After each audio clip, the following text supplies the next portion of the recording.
लखपत अमर रहे। शहीदों की कुर्बानी, भारतीय किसान यूनियन। और निस्संग में 7 जनवरी 1993 को यही टाइम लगभग 10-11 बजे का टाइम ही था कि वहाँ पर गोली चल गई और 2 हमारे किसान शहीद हो गए थे और 6 किसान हमारे फट्टड़ हो गए थे, मतलब कि उनको घायल हो गए थे। जब एसपी ने आकर काशीराम नैन को लठियां मारनी शुरू करी तो हमारे किसान नौजवानों ने एसपी को भी झांपी भर ली और उनको भी फिर एसपी को भागना पड़ा। जब जाकर थोड़ी शांति हुई थी। इस कारण से वो रैली हुई थी, के कारण थे, घटना बताइए। कांग्रेस की सरकार थी, भजनलाल मुख्यमंत्री था, बिजली का आंदोलन था, घासीराम प्रधान था, घासीराम नैन प्रधान था। एक यूनियन हो कर दी हरियाणा के अंदर और बिजली का आंदोलन हुआ था। बिजली का आंदोलन बहुत बड़ा भारी चालिया था। जैमनी गांव से शुरू हुआ था आंदोलन। हो जैमनी गांव तो शुरू होना निस्सिंग पहुंच गया था। निस्सिंग रैली धरी गई थी, भजनलाल की रैली थी, किसानों की रैली थी।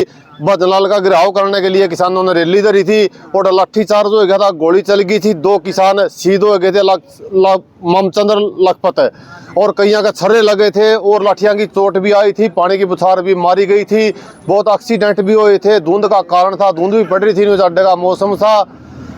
1993 को 7 जनवरी को और किसाना में तो बहुत गुलकड़ी में हुए 9-10 किसान है गुलकड़ी में बने रहे। उनका किसान भवन है और भी मुंडाली में हुए। किसान तो कड़क करने नहीं बलिदान दिया। किसानों तो किसानों की मांग आज लोगों ने मांगी जा रही, क्यों किसान की एकता कोई नहीं। चौधर का पाछा हमारे आपस में भाषण फूट रहे हैं और सरकार वाले हमारे पे मजा लूट रहे हैं। के पुलिस से इतने जबरदस्त ऑर्डर दिए कि इनको लाठियां मार दो, इनको दबा दो, इनको ऐसा कर दो। तो हार के उन्हें ये ऑर्डर भी दिया तो इनको गोली मार दो। तो 8 आदमियों की गोलियां लगी थी जी। 2 तो शहीद हो गए थे वहीं पर निस्सिंग ही और 6 को बचाया गया। फिर जब सारे हरियाणा में रोष पैदा हो गया और नारेबाजी और उड़दंग उछलने लगा तो फिर वो 6 आदमियों को बचाया यानी उनको 8 आदमियों को गोली लगी थी। वो ऐसा आंदोलन था कि फिर जब भजनलाल को ये ज्ञात हो गया नहीं भाई ये सारा किसान एक है और अंदर से भी नारे लगने लगे किसान जिंदाबाद और बाहर से तो लग रही थे जहाँ पर वो ये हम इकट्ठे हुए थे। मैं उसके बीच में था। जब एसपी ने आकर काशीराम नैन को लठियां मारनी शुरू करी तो हमारे किसान नौजवानों ने एसपी को भी झांपी भर ली और उनको भी फिर एसपी को भागना पड़ा। जब जाकर थोड़ी शांति हुई थी तो इतनी गोलियां लगी जैसे कि हम दिवाली पर और होली पर पटाखे बजाते हैं, नहीं सभी ने ऐसा लगता था कि तेरे पैरों में भी पटाखे बज रहे हैं। इतना विस्फोट, इतना गोलियों का, कोई हवाई फायर हो रहा, कोई सीधी गोली लग रही है। ये जो साइड में भाग के गए थे नहीं, ये तालाब के साइड में भाग के गए थे तो इन्हें अकेले थे कहीं पे सब 8 आदमियों पर गोलियां चला दी जिसमें 8 एकदम घायल हुए थे। फिर खुदा या परमात्मा की दया थे 2 ही शहीद हो पाए, बाकी 6 की जान बच गई थी। इनमें उद्यम सिंह भी था जो हाथ पैर ला रहा था, उसको काटा तो उसकी वजह से वो 6 भी बचे हैं। उद्यम सिंह जो घायल आदमी एक जीप में ऊपर नीचे के रखे थे तो उसने हाथ पैर लाए नहीं तो उन्हें फिर सारे संभालने पड़े। उधर से ऑर्डर आ गया ऊपर से हाई कमान का कैसे भी बचाओ, कम से कम मृत्यु हो। तो वे 2 ही शहीद हुए थे, लख और ममचंद और लखपत की जो 1993 में शहादत हुई थी, क्या कारण रहे थे, किस चीज़ को लेकर आंदोलन था और किस तरह से शहादत हुई थी? देखिए, बिजली का उस टाइम आंदोलन था, कांग्रेस राज था, भजनलाल मतलब मुख्यमंत्री जी थे और हमने रैली की थी भाई ट्रांसफार्मरों की बदली की जाए और बिजली के रेट कम किए जाए। लेकिन सरकार ने मानी नहीं। एक साइड में भजनलाल की सरकारी रैली चल रही थी, दूसरी साइड में किसानों की रैली थी। और निस्संग में 7 जनवरी 1993 को यही टाइम लगभग 10-11 बजे का टाइम ही था कि वहाँ पर गोली चल गई और 2 हमारे किसान शहीद हो गए थे और 6 किसान हमारे फट्टड़ हो गए थे, मतलब कि उनको घायल हो गए थे। जो ज़्यादा घायल थे, घायल तो बहुत हुए थे, लाठीचार्ज बहुत लंबा चौड़ा हुआ, लेकिन सरकार को उसकी आवेज में एक दिन हमारी बात माननी पड़ी और इसका मतलब ख्वाजा जो था आने वाले टाइम में मतलब उन्होंने भजन लाल की सरकार भी गई, वो भी गई, और जो काम मतलब उन्होंने हमारे लिए किया था ना, जिस प्रकार से हमारी वहाँ रैली चली हुई थी, वहाँ शहादत की बात आई थी, तो वो थी वही किसानों के हित की बात थी, किसानों के काम करने की बात थी, किसानों की बात कोई सुन नहीं रहा था, तो वो रैली बनाई गई थी। और इससे पहले हमारे साथ जो हुआ उसी साल 1992 में हमने भजन लाल जी को चंडीगढ़ में मिलने के लिए टाइम मांगा था, भाई हमें टाइम दो और हमारे जितने ट्रांसफार्मर पूरे हरियाणा के जड़े हुए हैं उनको सारे को बदल दो और कुछ रेट घट कर दो, रेट बढ़ा दिए गए थे बिजली के। तो भजन लाल जी ने हमें चंडीगढ़ बढ़ने नहीं दिया, और चंडीगढ़ जब हमको बढ़ने नहीं दिया तो किसानों ने वहीं से निर्णय ले लिया था कि हम भी किसी भी पार्टी के जो मतलब राजनीतिक पार्टी जो है इस टाइम मौके में सरकार में है, उसको हम गाँव में नहीं बढ़ने देंगे। और उसको बढ़ता 7 जनवरी 1993 को आपस में एक दूसरे के आमने सामने हो गए और हमारे 2 किसान शहीद हो गए, लखपत पपड़ावा से, महमचंद पपड़ावा से और लखपत चुरमाजरा से, जिनकी शहादत के बाद हमारे लगभग 150 किसान के आसपास मतलब हरियाणा के शहीद हो चुके हैं।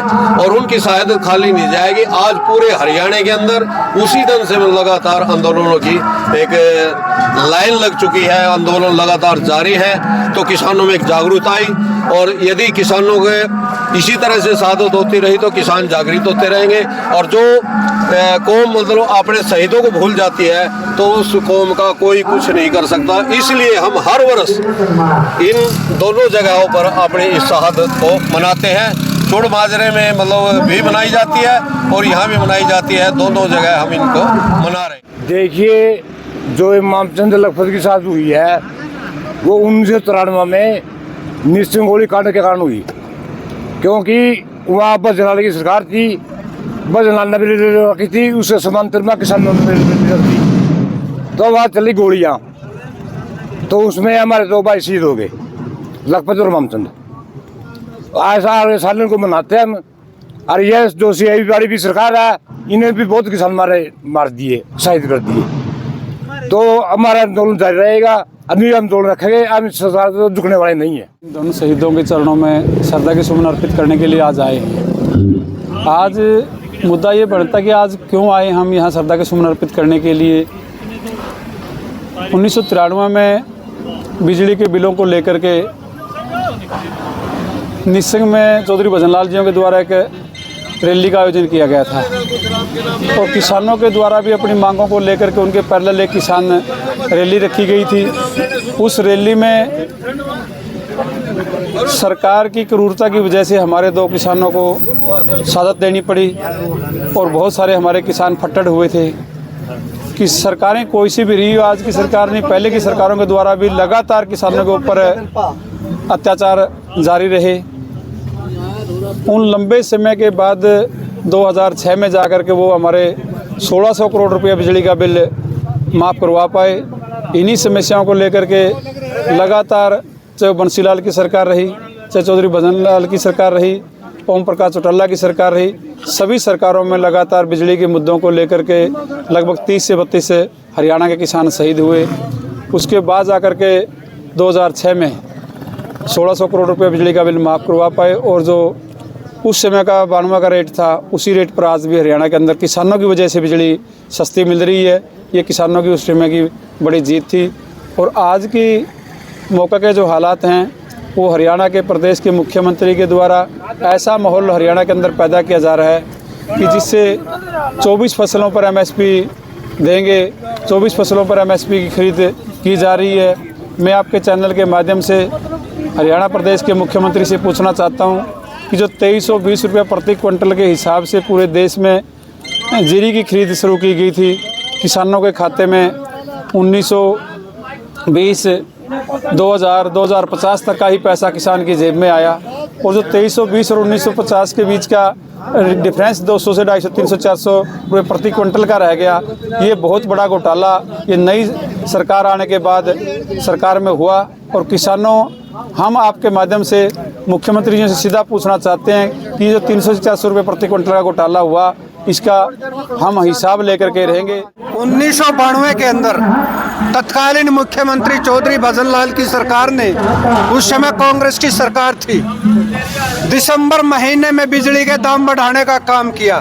प्रदेश के किसानों ने उसका विरोध किया और चौधरी भजनलाल से मांग की कि जो दाम आपने बढ़ाए हैं बिजली के, उनको वापस लिया जाए। किसान देने में असमर्थ है, लेकिन